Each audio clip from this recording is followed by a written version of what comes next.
Well, I grew up the typical teenager of the 60s with a transistor radio glued to my ear, and I loved WING in Dayton. Dayton was our big city. Thought it was like Manhattan.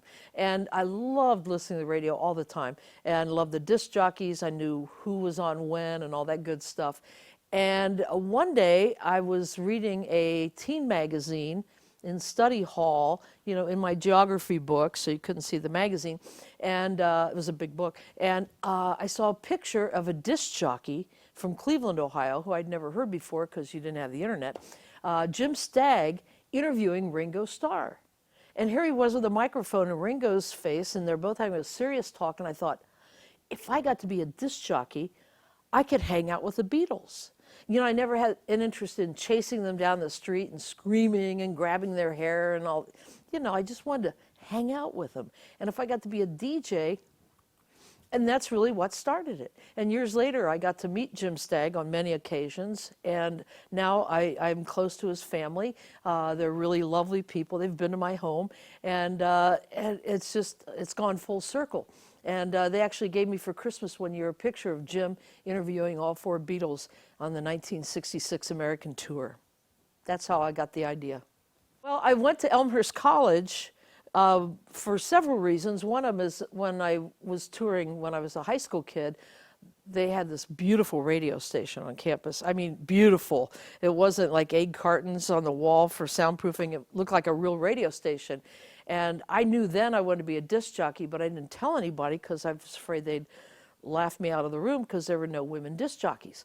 So I went there the first week and signed up to do a show.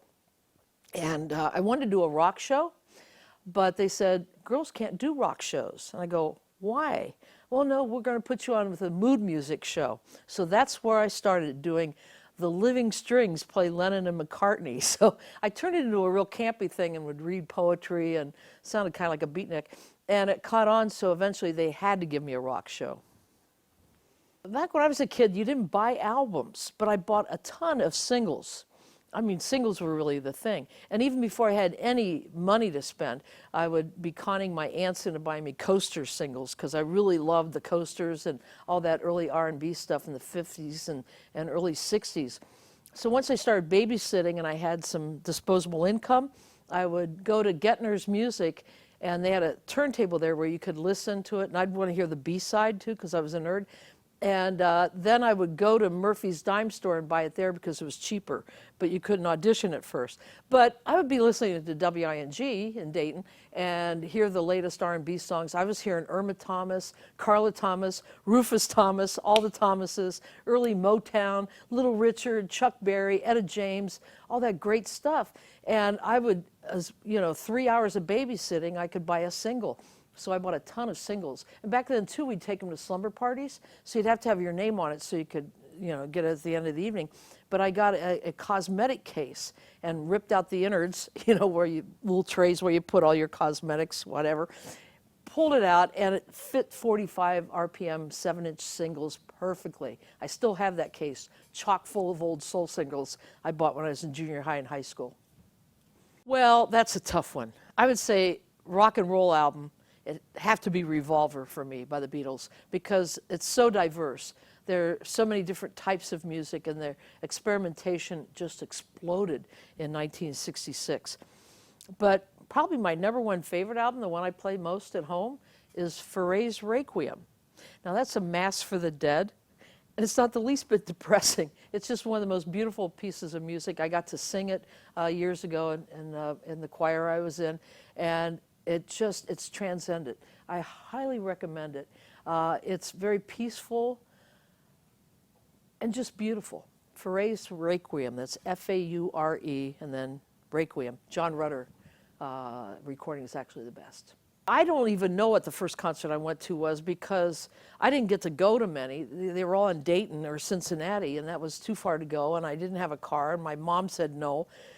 I do remember seeing the Beach Boys in Dayton with the striped shirts. That was cool. Brian Wilson, still the band. I remember coming home from college and seeing Aretha Franklin on her first big tour. That was mind-blowingly good. But the biggest concert disappointment I had was in '64 and '65 when the Beatles played Cincinnati. My mom said I couldn't go. I reminded her right up to the end of her life that she didn't let me go see the Beatles. It was a bone of contention. But then 66, I was a senior in high school. She goes, okay, you can go. Because I had people to go with. I had a ride. I bought the ticket. I was all ready to go. And then I was president of the Piqua Junior Achievement Company that year. And I won President of the Year in Dayton, which was a big deal. 52 companies. Nobody from Piqua won anything in Dayton. And the first woman in the Dayton area to win. So I had to go to the National Convention, which just happened to be the week that the Beatles played Crosley Field in Cincinnati. So I had to sell my ticket. I think it was like $3.50. That's face value. And I never got to see the Beatles. But then when I came out here to Chicago, I made up for lost time, and I've been going to more concerts in a year than most people have in their lifetime. And I remember my first concert at Elmhurst College. It was a Preservation Hall jazz band. It was my introduction to New Orleans music, and it blew my mind. And so every year I go down in April to the New Orleans Jazz and Heritage Festival, in large part because I was parading and dancing around the chapel at Elmhurst College singing When the Saints Go Marching In. Can't beat that. The most recent album I bought was actually a box set, and I had to special order it, but I went and picked it up, and it was a box set of Fairport Convention, band that I love from England, the late 60s, early 70s. Sandy Denny, amazing vocalist, and Richard Thompson was the guitarist, very young Richard Thompson back then. And in fact, I interviewed him right here on this stage a year or so ago. But love Fairport Convention, and that was the most recent album I bought. It won't be the last. A couple of them I've already had dinner with, so I know for a fact they would be fun to have dinner with. One actually is no longer alive, so that may be a problem, but it's Pierre Boulez, the great classical composer and conductor, and also a collaborator with Frank Zappa. I had dinner with him once at Symphony Center, and I will never forget it. That was a memorable night.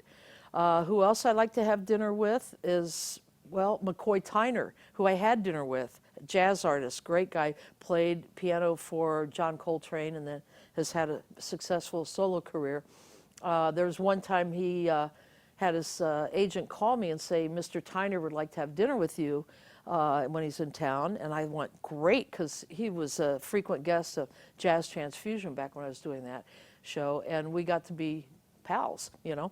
And so I said, great, where? And he said, the Soul House, gave me the address, and I thought, oh man, I'm the coolest white kid from Ohio. I get to go to the Soul House and eat pig's feet, drinking bottles of beer, chitlins, all that with McCoy Tyner. How cool is that? Well, that night I was driving Clark Street. I had the address, and I thought, I kept going north, and I thought, I don't remember any soul food restaurants up here. And finally pulled up, and it was the Soul House, Seoul. So I had kimchi with McCoy Tyner that night, and as I walked in, I was laughing at myself, and I said, I'm the dumbest white kid from Ohio you know, because I just assumed. So I learned something that night about making assumptions. And well, the third person I'd like to have dinner with, I haven't had dinner with, and if she's watching this, call me, because we've hung out, we've been great friends for years. Mavis Staples. We've never had time to sit down and have a meal together, can you imagine? But her stories about being in the Staples Singers, I could listen to her stories all night, and over dinner that would be the ultimate for me, about first time she met Dr. Martin Luther King Jr., how they used to tour through Jim Crow South and almost met their maker a couple times, and then just the hope and the love she exudes would make any meal from gourmet to a hot dog worth sitting down and having with Mavis. So Mavis, if you're listening, call me. Well, you know, we do these XRT shows where we do them in an intimate setting and only people that have won a drawing can come to, and there might be like 30 people there. We did one of those once, and I was interviewing Ben Harper, and I love Ben Harper. We're pals, we're great. In fact, when I had cancer, he totally freaked out on me. He just went screaming crazy. I mean, I just love that guy. And we both have a real passion for music in the schools. We think that's a very important issue that doesn't get enough attention. But I was hosting this this program with him, and I'd known him since his first trip to Chicago. He's a really great guy. And I asked him a question about how, since I knew him from the very beginning, and here he'd been around, established himself, had a lot of success, about some of the life lessons he learned on this journey of being a musician. And there was a documentary out around that time on Ben, and I said, there's a scene that really hit me. Ben was at the motel in Memphis, the Lorraine Motel, where Dr. Martin Luther King Jr. was assassinated, on that balcony. And he was standing in the parking lot looking up the balcony in this documentary and didn't say a word. There was no voiceover, there was no communication other than the look on his face, which really moved me. It was very profound. I mean, you couldn't add words to that. And I said, you know, that really moved me, and I wondered how moments like that and other things that you encounter on your travels, how that influences your music. How do you work stuff like that out as an artist? And he started answering, and then he started crying. He just lost it. He started crying. And I was mortified. I thought, he's going to hate me. I said, I'm so sorry, I'll just shut up and you sing. He goes, no, I really want to answer this. And he pulled himself together and gave a beautiful, deep, articulate answer. And ever since then, when I see him, he goes, there's the woman that made me cry in public, you know. So we joke about it, but it was really a moving moment because he really we went beyond the interview kind of thing then. He really went deep for that answer, and it moved him. Well, I'll never forget the time I interviewed Paul McCartney, and there were many times. I sound like I'm bragging when I say that, but it's my job, you know, to meet Paul McCartney and hang out and interview him. But there was one time, it was at the United Center, and it was the only Chicago interview. It was just me with Paul and Jeff, who was his assistant at the time. And Jeff was wonderful to work with. I love him. And it was at the end of the interview. I was supposed to have 15 minutes with him. It had gone a half an hour. And I said, well, I better let you go because you have a show to do. And he goes, trying to get rid of me then? I go, no, not really, but I'm just trying to be conscientious, you know. Let you fix your hair or something, whatever you do before you go on stage. And instead, he leaned back on the couch and said, so Terri, tell me something about you. And I went, I was not prepared for that, you know, and I didn't want to just say something lame or, you know, about my career or something like that, you know. And I just thought, oh my God. And I started out, I said, sometimes I wish you could see what I see, because I meet people in some really difficult situations, whether they be ill or maybe even on their deathbed, or maybe they've just lost a loved one. And I see how powerful your music is. It's not just pop music. It's music that people get married to, people use at their funerals, people die to your music. I've known people that have requested to have Beatle music playing when they're in their last hours, and it's comforted them. And I said, I wish you could see this, because it's really incredible. It's very moving. And I said, but you're Paul McCartney. You walk in the room and you suck out the oxygen. Then everybody goes, oh, it's Paul McCartney. And they aren't themselves. They aren't natural. And he said, no, actually, he knows what I was talking about. And he said he goes out of his way to be present for situations when he can. And that just blew me away. But I didn't want to end it on that note because that was so serious, you know. So I said, oh, and by the way, my mom is in a retirement home and she's doing a piano recital, and it's the Bees. Betty plays Bach, Beethoven, Brahms, Basie, and the Beatles. So I said, Mom, what Beatles songs are you doing? And she goes, well, Yesterday, because all the old people know that song and they love it. And I said, okay. And she said, then I'm doing When I'm 64, but I'm changing to When I'm 84. Paul went nuts. He was just about 64 at that point. He was 62, 63. And he started singing it. And luckily I had the tape recorder on, so I got to play it on the air. And he went, oh, I love it, I love it. He was singing and singing. And then I said, yeah, and she changed a couple other lyrics. And they started banging on the table. He said, but Terry's mom, it's the song, please. Change it back, you know. But he was just going nuts. And he had a good laugh, and I thought, well, that was sweet. And then I started hearing from people saying, who heard the tape, saying Paul McCartney was talking about your mom on the Ellen DeGeneres show. And I went, no way. And Paul was talking about your mom on NPR. No. Paul was talking about your mom on Good Morning America. He was going around telling this story. And it flipped me out. So next time I talked to him, it was a phoner interview, and he couldn't see me, so I had to kind of remind him of our interaction. And I said, my mom is really thrilled that you've been talking about her on TV and radio and all that stuff. And he started laughing.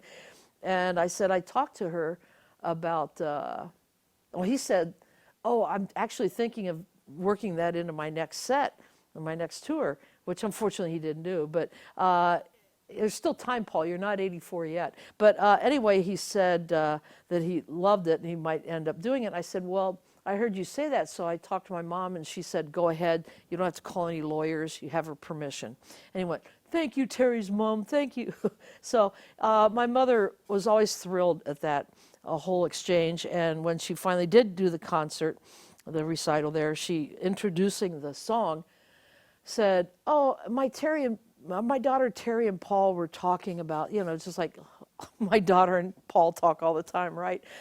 But it was a real thrill for her. So when she turned 80, I gave we had a big surprise thing for all the former students of hers and music collaborators from over the years. We had 300 people show up, and in Pickle, that's a mob, you know. And I was a keynote speaker, and at the very end I said, she obviously influenced us a lot, but you might not know this, she influenced the Beatles. And they were going, Terri has lost her mind. She's like not dealing with reality. So I told the story, and they were coming up saying, I heard Paul tell that story on Good Morning America, and I had no idea it was Betty. He'd say, yep, it was Betty.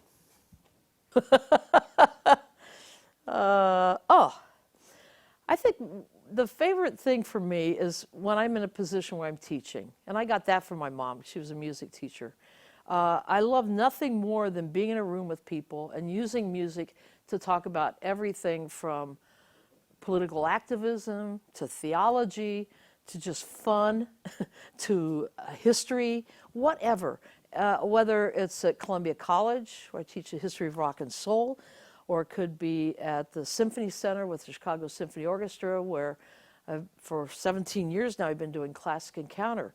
And that is thrilling for me, to be able to help people connect in a deeper way with music. These are people who already love music or they wouldn't have shown up. But to take them to that next level, because music, I've spent my whole life studying music and engaging with music, and as a performer and as a disc jockey and as a teacher. And till the day I die, I will never have gotten to the point where I think, oh, I've learned it all.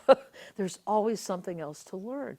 And it's fascinating. And also, in my travels as a student of music and as a teacher of music, I've had some of the best life encounters of my existence here on earth. I mean, just the music is profound. And that's why Ben Harper and I both think that the kids deserve, the kids need, the kids want music education. Music education doesn't just teach about the music itself.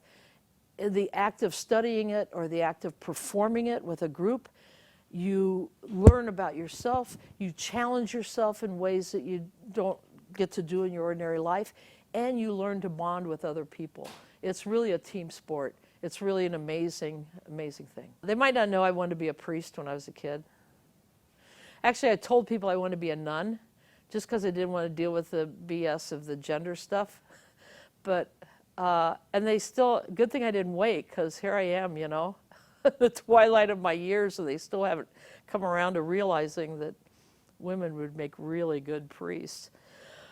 So anyway, maybe the next life. But actually in radio, one of the things that appealed to me about that was a life of service.